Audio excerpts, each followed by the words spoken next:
Well, good evening, Cedar Falls, and welcome to our Committee of the Whole meeting for Monday, December 6th, 2021, and I'll call this meeting to order.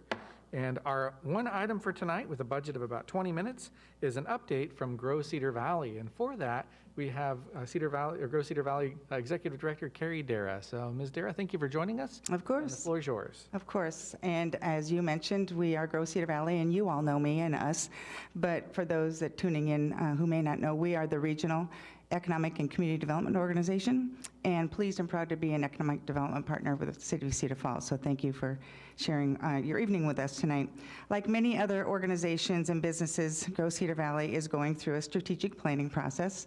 A lot of organizations coming out of the pandemic are doing that. We actually had planned to do ours beginning in March of 2020, and we all know what happened then. So we put it on hold, and but we're in the thick of it now. And for us, it's really helped us be a lot more focused and clarify our role to help strengthen the Cedar Valley economy. And again, we're proud to be your partner in that effort too. With the help of our board of directors, we are proceeding with that strategic planning process with 4 priority areas. And I'll just list the areas. I won't get into the activities and the goals, and if anybody would like to see the full report when we're finished, you're more than welcome to. But our first priority area is no surprise, it's workforce development and talent. That's on everybody's top priority, again, not just organizationally, but businesses and throughout not only the Cedar Valley, Iowa, but the country. Our second priority area is placemaking and image.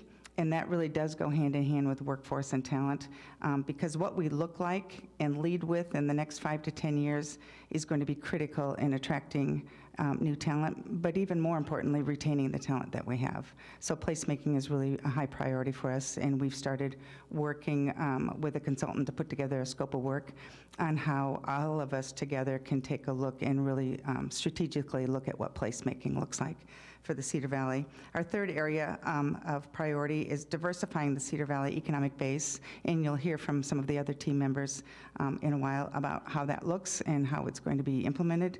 And then our final priority area wouldn't be a surprise to any organization, and it's how do we secure the adequate resources for Grow Cedar Valley to be a strong organization with sustainability. So those are our priorities. We're really pleased to get going on them. We're doing that process with the Institute for Decision Making up at UNI with Drew Conrad and Randy Pilkington. And as mentioned, these priority areas are goals, and they were approved by our board of directors, but we know they're just words on paper. And if we don't insert action steps and deliverables and measurable outcomes, it won't get done. So we are, as a team, our Grow Cedar Valley team, many of them are here tonight, we're in the process of putting that matrix together, and again, be happy to share with you. What you'll hear today from the other Grow Cedar Valley team members are updates and information that align with these goals and priorities, and ultimately strengthen and celebrate the Cedar Valley economy moving forward. And to get started, I'd like to turn it over to our Vice President of Economic Development, Lisa Skubal. And I would also like to recognize our board chair, who came in while I was visiting with you, Becky Gwynn, factory manager, Waterloo factory manager for John Deere. And it's not often that we tear Becky away from her day job, but she has been a phenomenal leader of our organization, and we're really pleased to have her here with us tonight. So, but I'll share it with you first, Lisa.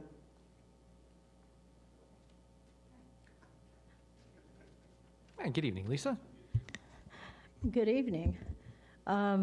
We continue to appreciate your collaboration with us, especially right now as we continue to help our existing businesses with workforce issues, supply chain disruption, innovation, which goes along with the workforce issue that Danny will talk about in a minute, and of course retention and expansion of our existing businesses, but also recruiting a diverse business, when I say diverse businesses, I mean types of businesses in the Cedar Valley that we don't already have to complement what's already here, as opposed to competing with them. Since our last update in May, we saw an increase of 10 new project leads and prepared 5 prospect proposals on behalf of the city and with Shane's help. Various projects of all sizes and industry sectors, mostly in food processing, durable goods manufacturing, and some distribution. We had one prospect visit us on a fast timeline this summer, and they wanted to only look at available industrial buildings, 50,000 square feet and above. The company was interested in our area, but the lack of available buildings this size that met their immediate time frame just didn't exist here. There weren't too many options for them in Iowa, in fact. They did end up locating elsewhere in Iowa that had an industrial spec building. So that makes the issue of having available industrial buildings for us to have inventory to attract these type of leads very important moving forward. We've seen this trend for available buildings grow throughout the summer. There's very little inventory for available industrial space right now in Iowa. Talking to one of our counterparts with the state, they said finding virtually anything over 50,000 square feet right now in Iowa is problematic. And I've never seen it that way before. This is indicative of what our counterparts are seeing throughout the United States. So it is anything special to Cedar Falls or the state of Iowa. And why, I think you probably have a good idea. Timelines have been sped up for these companies to stay ahead of the demand for the different products. And delays in construction materials and costs right now just add to that frustration of them being able to move forward quickly to be able to expand their products and deliver to what consumers in the marketplace want right now. There are a few projects on the list that, while listed as new since our last update, they were eliminated during the same period, some due to the lack of industrial buildings, as I mentioned earlier. During the summer months, we continue to reach out to existing businesses in Cedar Falls, including small, medium-sized manufacturers. There was and still is a manufacturing grant that IEDA put out there earlier this fall. We knew about it this summer and wanted to make sure that our existing businesses in Cedar Falls and Cedar Valley knew about the program before it became public. That way they could prepare what innovation and technology they wanted to actually apply for. And this has, we hope this will pay off. IEDA's board is meeting on a monthly rotating basis and reviewing these applications. We know that 12 small, medium-sized manufacturers in Black Hawk County did go through the process, but right now we don't know who they are or which companies had filled out the application. So we're hoping to know how successful our outreach was, hopefully the first quarter of 2022. And the purpose of the grant really is to help speed up some of these companies' ability to add automation, but also replace the workforce that isn't there anymore, at least for right now. Won't be for a while. Also, during our last update, I mentioned that we're going to start a lead generation campaign in the Netherlands to identify interest from companies who would like to establish U.S. facilities. Yeah, I think that was important because we have a little cluster of it already with Cedar North America and Giant. So the report says we started off with the list of 646 companies, and actually 1,356 companies at the end of this lead generation campaign were identified and reached out to approximately 8,000 times, a combination of email and phone calls. Our target was to find companies that had an interest in expanding the next 4 years. Timelines for international companies take longer than domestic because it's building up relationships and building trust, because it is a different country and they don't know very little about how to operate their business in the U.S. In fact, before Cedar got serious with their site selection, it was 5 years in the making before we got them to consider an actual location in Iowa. So they do a lot of thinking. They know what's out there, but they want to get more information and build their files with data and information on communities and states when they get ready to pull that trigger. So we want to have those relationships established on the front end. So the targeted industry sectors we included were durable goods manufacturing, ag-based biotech, food processing, distribution, and consumer-based manufacturing. Our lead generation campaigns usually run about 6 months, and because of the pandemic, it ran more like 8. Just because of slowdown of activities and the impact it has had in other countries. We also have a live robot concierge service on our website, on the site selection pages. From there, since our last report, we identified 74 companies who view those pages, and right now we continue to follow up with the C-level executives that represent those companies to identify interest in our region for facility expansion. This is an ongoing initiative for us better to identify who's visiting our website and which pages they're looking at. Since our last update, we mentioned they were about to execute a Cedar Valley wage and benefits survey for the region. We had over 100 businesses participate in the region, including many from Cedar Falls. The survey was published and distributed in June to the existing businesses in Cedar Falls and the Cedar Valley. The feedback we received from the companies who participated and received the study is that they were very appreciative at this time when wage rates and benefits are changing so rapidly, and they continue to do so even as we stand here, or I stand here. So having said that, that's a good segue of me reintroducing to you Danny Laudick, who will walk you through what he's doing and planning with talent attraction and retention, placemaking, and innovation. Thank you, Ms. Kubel. Mr. Laudick. Judy. It is wonderful to see everyone. And so most of you, I think, I've been able to talk to about everything we've been doing the last couple of years with Red Cedar. So just as an update, for those of you who didn't know me before that, I actually did work at Gross Cedar Valley back about 6 years ago on the workforce side.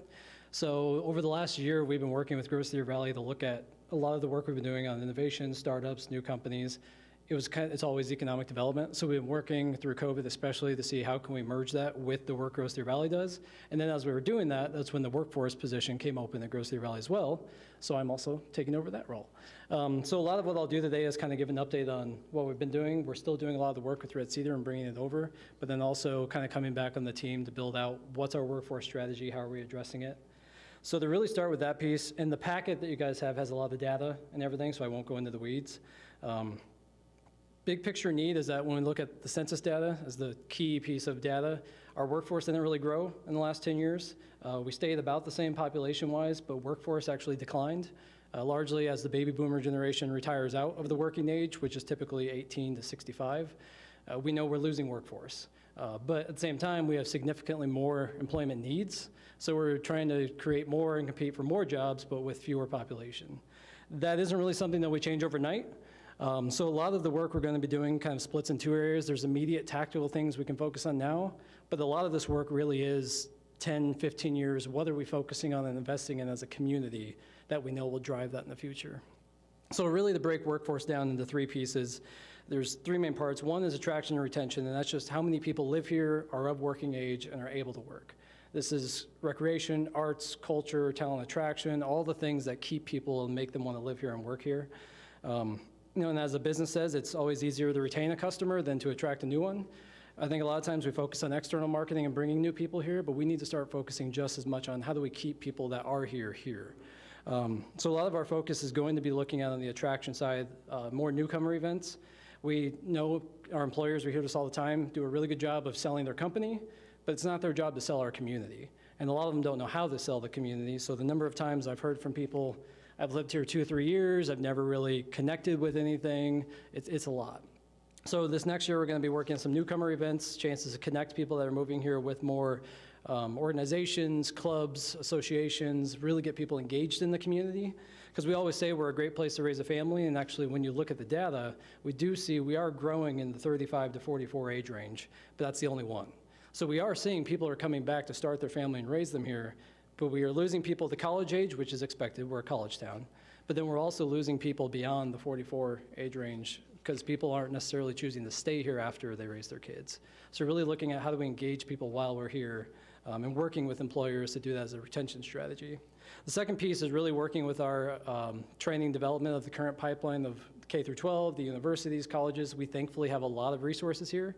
So doing a lot more to be hands-on with them, aligning the training we're doing, working with Cedar Falls schools. We're working the Ignite program and the CAPS program, and then also some of their engineering program to look at how do we tie all those together so students kind of go straight through and get connected with companies while they're here. And then the third piece is really how do we utilize the people who are here. When you look at our labor force participation rate, we have about a 3%, well, pre-COVID, the numbers got skewed really fast after that. But pre-COVID, we had about a 3% lower participation rate, meaning of all people of working age, how many of them are actively in the workforce. And that 3% represents about 3,500 people that could be in the labor force but aren't because of childcare barriers, transportation, language barriers. our population is growing, but mainly in minority demographics. So knowing that our diversity is getting, or our community is getting more diverse, our employers are seeking to find out how can they work with more diverse communities. So that third piece is looking at what are the barriers. Employers are willing to invest in addressing these barriers. Transportation's a big one. Childcare we know is a big one. So really working hands-on with employers as that kind of convener to bring together Met Transit with employers to say, okay, if we're having issues getting third shift over in the industrial park, can we set up a van line that runs third shift in partnership between the employers to address that?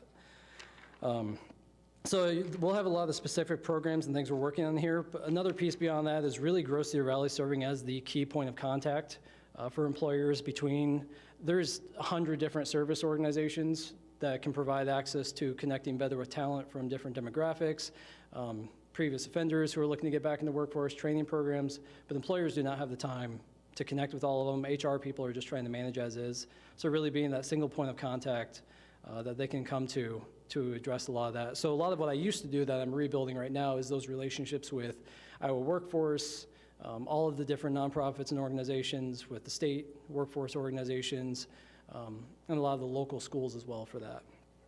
So then otherwise, a quick update on some of this kind of goes to the diversifying our industry base and a lot of the innovation entrepreneurship work we've been doing. So I am still doing a lot of that work as well.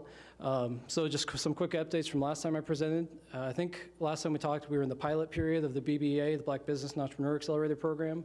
They're now in their third cohort, and we were able to partner to get them just over $600,000 in funding from the Kauffman Foundation, the big national entrepreneurial support organization, and the state of Iowa. We're going to be, now that we're still in COVID, but getting to the point where we can deal with it, relaunching some of the startup training programs that we were doing just before COVID.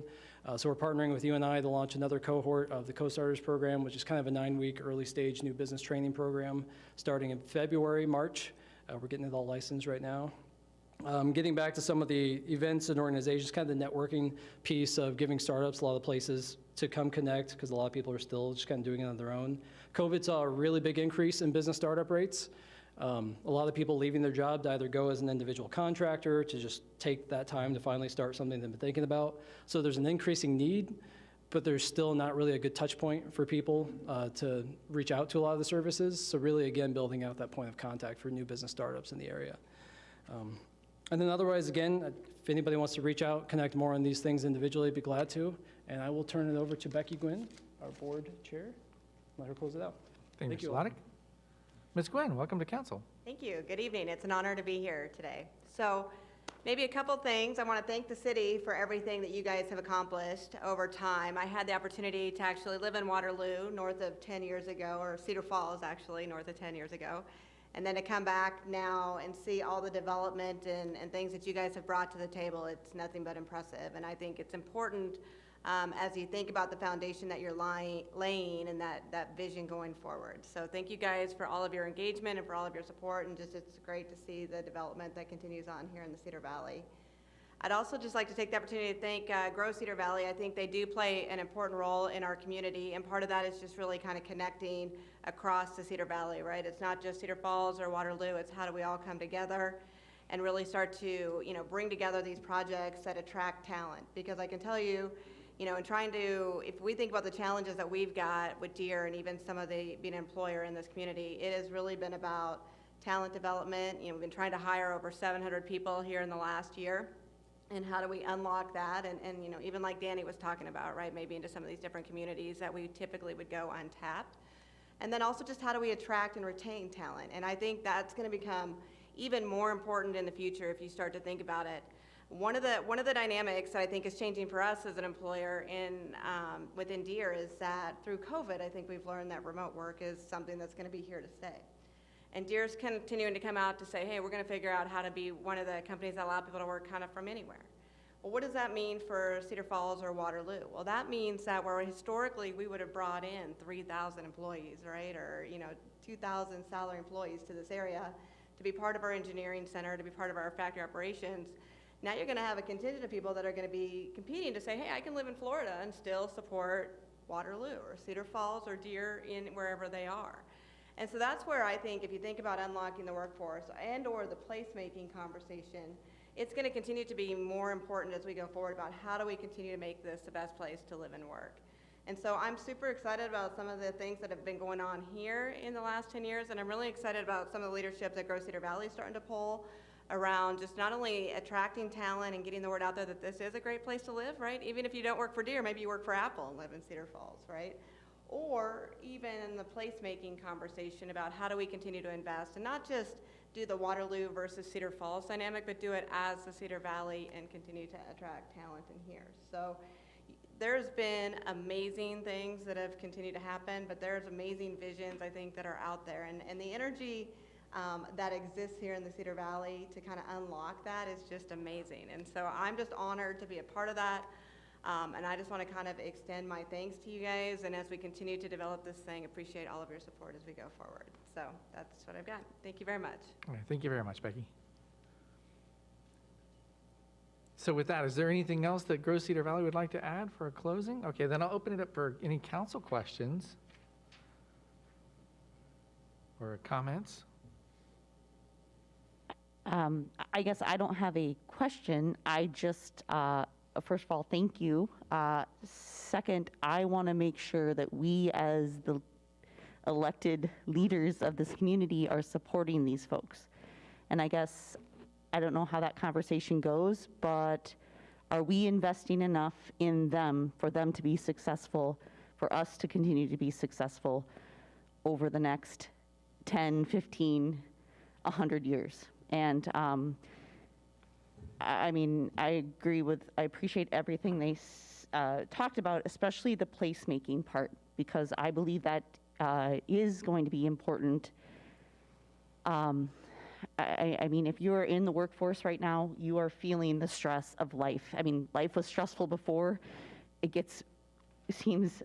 try to be a positive person, but it gets worse every day. I think no less than 10 times a day how I want to leave my job. I mean, and I think that's a reality. And so what keeps people here has to be the good things, I guess. And so I want to make sure that we as a council are talking about, are we investing enough in the Grow Cedar Valley organization? Obviously, I don't know that this conversation for tonight, but hopefully, I don't know if that's on the docket for goal setting or what, but we need to make sure that is a conversation we're having. Thank you, Councilor Dunn. And that will be part of the goal-setting discussion. One of the changes that we're looking forward to discussing with council is moving Grow Cedar Valley out of a competitive grant system that they've been on for years and years and shifting them over to a contract that's much more sustainable and much more predictable. So that will come up during the session, and look forward to seeing as part of that also what the kind of desired funding levels are for that. So any other council comments or discussion tonight? Okay, seeing none, then thank you very much for all the work that Grow Cedar Valley does. I've been honored to be part of the executive committee and the board of directors, and I've learned so much for how economic development is fostered in the community, and look forward to continued work. So with that, that's our only topic for tonight. So we will look to adjourn now and bring us back to 7 o'clock for our regular city council meeting. Is there a motion to adjourn? Motion seconded. All in favor say aye. Aye. Aye. Opposed? We are adjourned. Thank you. We'll see you at 7 p.m.